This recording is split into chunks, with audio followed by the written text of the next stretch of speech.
Hello everyone. आज हम class 10th chapter life processes के बारे में पढ़ेंगे। ये चैप्टर क्लास 10th के लिए काफ़ी इंपॉर्टेंट है क्योंकि बोर्ड में 9 to 10 मार्क्स इस चैप्टर से पूछे जाते हैं। हम इस चैनल में चैप्टर से लाइन टू लाइन एक्सप्लेनेशन समझेंगे, साथ ही में कुछ नोट्स के बारे में पढ़ेंगे एंड कुछ इंटरेस्टिंग फैक्ट्स जो टॉपिक रिलेटेड है उनके बारे में डिस्कस करेंगे ताकि आपको न्यू नॉलेज मिलती रहे। हम हमारा टॉपिक अब स्टार्ट करते हैं। So what is the meaning of life process? हम इसे क्यों पढ़ रहे हैं, ये इतनी इंपॉर्टेंट क्यों है? तो हम यहाँ डेफिनेशन पढ़ रहे हैं। Life process are necessary for carrying out daily activities. हमें डे टू डे लाइफ की एक्टिविटीज के लिए लाइफ प्रोसेस का काफी जरूरत होता है। They add the production of energy and maintenance homeostasis in the body. ये हमारे एनर्जी बनाने के लिए काम में आता है, साथ ही में होमोस्टेटिस को मेंटेन करने के लिए काम में आता है। अब आप यहाँ एक न्यू वर्ड पढ़ रहे हैं, होम्योस्टेटिस। तो होम्योस्टेटिस का मतलब होता है बॉडी सिस्टम को अकॉर्डिंग टू एनवायरनमेंट अपने आप को एडजस्ट करना। बॉडी किस तरीके से एनवायरमेंटल चेंजेस के अकॉर्डिंग अपने आप को अडेप्ट करती है। A minor disruption in any of the life process disrupt the body overall function। एक छोटा भी डिस्ट्रप्शन अगर होता है लाइफ प्रोसेसेस में तो पूरे ओवरऑल बॉडी के फंक्शन भी उस अकॉर्डिंग डिस्टर्ब हो जाएंगे।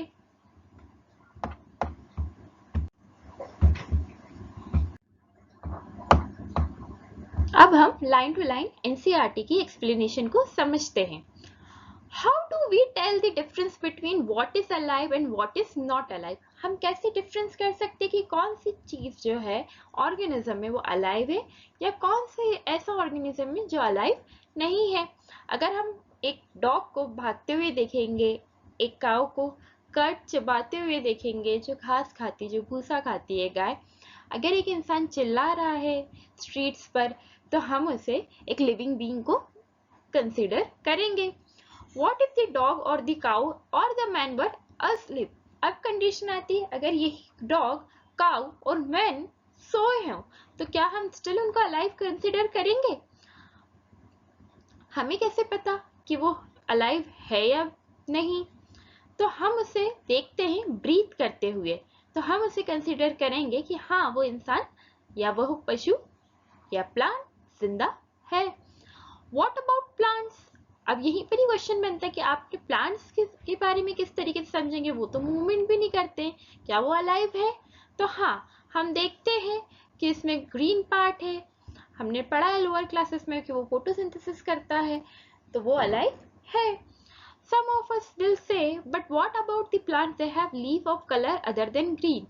पर कुछ प्लांट्स के जिसमें ग्रीन पत्तियां नहीं होती है, कुछ और कलर होते हैं, उनके बारे में हम क्या कहेंगे, क्या वो अलाइव है?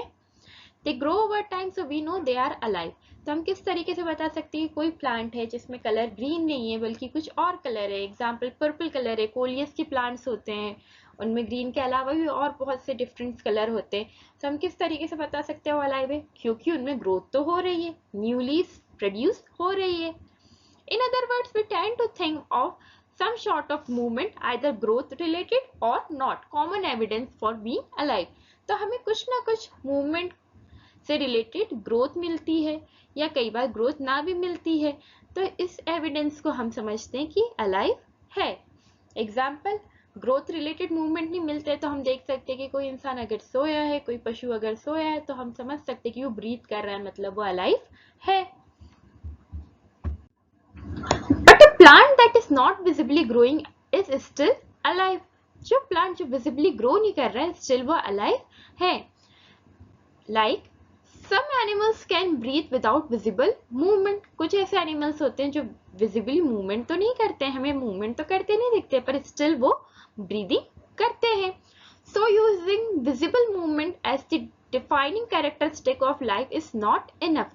तो सिर्फ लिविंग फॉर्म को हम समझ लेंगे कोई ह्यूमन या कोई एनिमल मूवमेंट कर रहा है तो वो अलाइव है, तो हम ये डेफिनेशन कंसिडर मूवमेंट की लाइफ के अकॉर्डिंग या लिविंग के अकॉर्डिंग हम कंसिडर अकेली मूवमेंट को लेकर नहीं कर सकते। Movements over very small scale will be invisible to the naked eyes. कुछ मूवमेंट ऐसे होते हैं जो इतने स्मॉल स्केल्स पर होते हैं कि हम नेकेड आई से देख भी सकते नहीं है। जैसे movements of molecules. Is this molecular movement necessary for life? क्या ये जो मॉलिकुलर मूवमेंट हो रहा है क्या ये लाइफ के लिए इंपॉर्टेंट है? अगर हम कुछ बायोलॉजिस्ट से पूछें तो वो कहेंगे हाँ।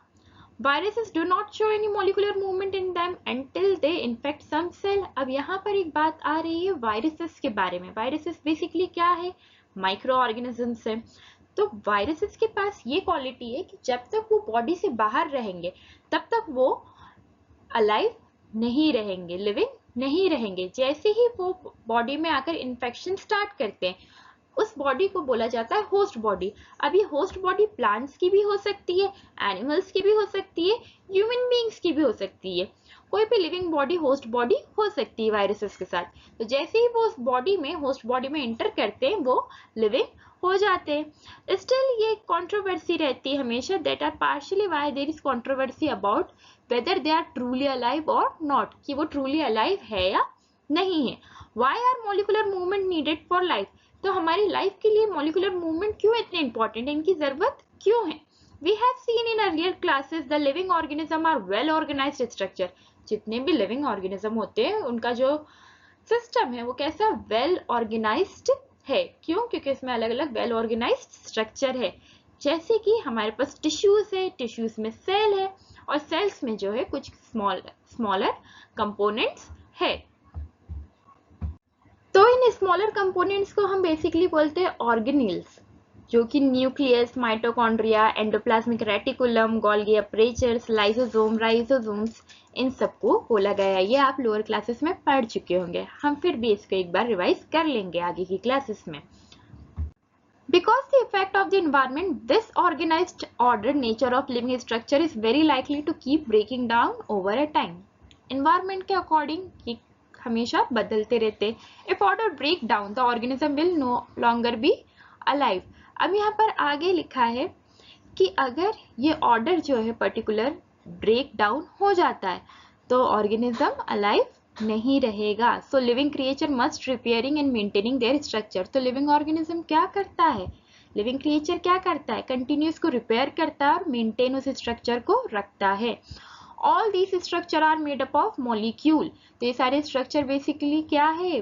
किसके बने हुए हैं? मॉलिक्यूल के। यहाँ पूछा गया है ना पहले क्वेश्चन कि मॉलिकुलर मूवमेंट क्यों इंपॉर्टेंट है लाइफ के लिए, क्यों इसकी नीडेड है? क्योंकि जितने भी स्ट्रक्चर्स है हमारी बॉडी में, जैसे न्यूक्लियस, माइटोकॉन्ड्रिया, गोल्गी अपरेचर्स, ये किसके बने हुए हैं? मॉलिक्यूल्स के। They must move molecules around all the time. What are the maintenance process in living organism? अब यहीं पर ही पूछा जाता है कि क्या मेंटेनेंस प्रोसेसेस है लिविंग ऑर्गेनिज्म के लिए। तो यहाँ पर फर्स्ट टॉपिक आता है 5.1 What are life processes? The maintenance function of living organism must go on even when they are not doing anything particular। अब ये जो मेंटेनेंस फंक्शन है लिविंग ऑर्गेनिज्म का, इन मॉलिक्यूल को मेंटेन रखने का, ये कंटिन्यू होते रहता है। चाहे आप बैठे हुए हो, सोए हुए हो, इवन तुम कुछ भी नहीं कर रहे हो दिन भर, तो भी मेंटेनेंस प्रोसेस क्या रहता है? कंटिन्यू होते रहता है। The process which together perform this maintenance job our life processes. अब यही प्रोसेसेस जो एक साथ होकर मेंटेनेंस जॉब करती है उसी को ही क्या बोला गया है? Life processes. तो ये हमारा चैप्टर है और इस चैप्टर के बारे में अभी तक जो हमने पढ़ा है वो इंट्रोडक्शन पार्ट था। Since this maintenance process are needed to prevent damage and break down energy is needed for them। अब ये जो मेंटेनेंस प्रोसेस है इसमें हम डैमेज से हमारे सेल्स ऑर्गेनल्स को बचाते हैं, ब्रेक डाउन से बचाते हैं, तो बहुत एनर्जी लगती है। अब ये एनर्जी हमें कहाँ से मिलेगी? तो ये एनर्जी हमें बॉडी के बाहर से मिलेगी। This energy come from outside the body of individual organism. There must be process to transfer a source of energy from outside the body of the organism. तो कुछ ऐसी प्रोसेस होगी जो एनर्जी को ट्रांसफर करती है बॉडी के बाहर से। इसे हम क्या बोलते हैं? Food, which we called food to the inside a process we commonly called nutrition. और इसे ही हम क्या बोलते हैं? न्यूट्रिशन, फूड को लेना। जैसे ही हम फूड लेंगे हमें एनर्जी इससे मिलेगी। हालांकि इतनी ये सिंपल प्रोसेस होती नहीं है, आप हायर क्लासेस में पढ़ोगे काफी बड़ी प्रोसेस होती है, कॉम्प्लेक्स प्रोसेस होती है। If the body size of the organism is to grow, additionally raw material will also be needed from outside। अब यहाँ पर काफी इंटरेस्टिंग लाइन है ये कि जितना बड़ा बॉडी साइज रहेगा उतना ही एडिशनल रॉ मटेरियल लगेगा। जैसे हम एग्जाम्पल ले सकते हैं, एक छोटा बच्चा है तो इसे शायद हम 1 कप दूध भी दे दें तो उसकी दिन भर की जितनी भी न्यूट्रिशन नीड है वो पूरी हो सके। पर वहीं पर ही हम एक एडल्ट बॉडी को अगर सिर्फ आधा कप दूध देंगे तो क्या उसका काम हो जाएगा? नहीं। तो एक छोटे बच्चे जो ऑन एन एवरेज 1 साल का है, 2 साल का है, उसकी जो फूड रिक्वायरमेंट है एक एडल्ट बॉडी से कम्प्लीटली डिफरेंट है।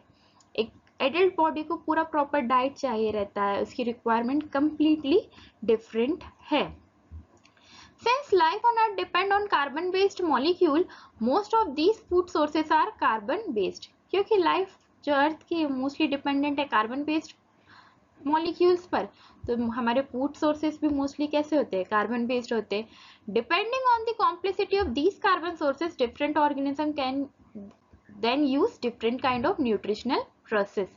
डिपेंड करता है कि कितना ज़्यादा कॉम्प्लेक्सिटी है इन कार्बन सोर्सेस में, अलग अलग ऑर्गेनिज्म अपने हिसाब से ये यूज करते हैं। The outside source of energy could be quite varied since the environment is not under the control of individual organism. तो ये जो आउटसाइड सोर्स हम एनर्जी का ले रहे हैं ये अलग अलग हो सकता है अकॉर्डिंग टू एनवायरमेंटल फैक्टर, क्योंकि एनवायरमेंटल फैक्टर हमारे कंट्रोल में नहीं है। These source energy therefore needed to be broken down and build up in the body. यही energy source break down करता है और build करता है body के अंदर and finally convert होता है uniform source of energy में, जो कि हम use करते हैं for various molecular movement for maintaining our living structure. यही एनर्जी हम वेरियस मॉलिकुलर मूवमेंट में यूज करते हैं, जो कि हमारे लिविंग स्ट्रक्चर को मेंटेन करने के लिए बहुत इंपॉर्टेंट है, साथ ही में बॉडी की ग्रोथ के लिए भी बहुत इंपॉर्टेंट है।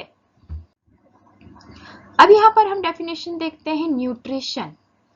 The process of acquiring food that is for nourishment and sustains the organism is called nutrition. हमारी बॉडी को नरिश करना, ग्रोथ करना, इसी को ही हम बोलते हैं न्यूट्रिशन। अब ये न्यूट्रिशन दो तरीके के होते हैं, autotrophic nutrition and heterotrophic nutrition.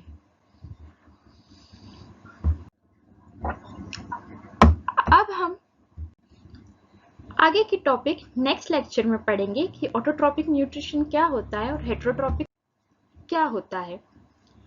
अब कुछ इंटरेस्टिंग फैक्ट्स के बारे में बात करते हैं। जैसे कि हम बात कर रहे हैं कि न्यूट्रिशन, हम कोई भी खाना खाएंगे वो खाना कॉम्प्लेक्स से सिंपलर में चेंज होगा और फिर हमारी बॉडी एनर्जी के फॉर्म में इसको यूज करेगी। पर क्या हमें पता है कि हमारे खाने का डाइजेशन स्टमक से पहले माउथ में ही स्टार्ट हो जाता है? हमारे माउथ में क्या हेल्प करता है च्यूई करने के लिए? सलाइवा। हम पूरे लाइफ टाइम में इतना सलाइवा प्रोड्यूस करते हैं कि एटलीस्ट 2 स्विमिंग पूल पूरे फिल हो जाए।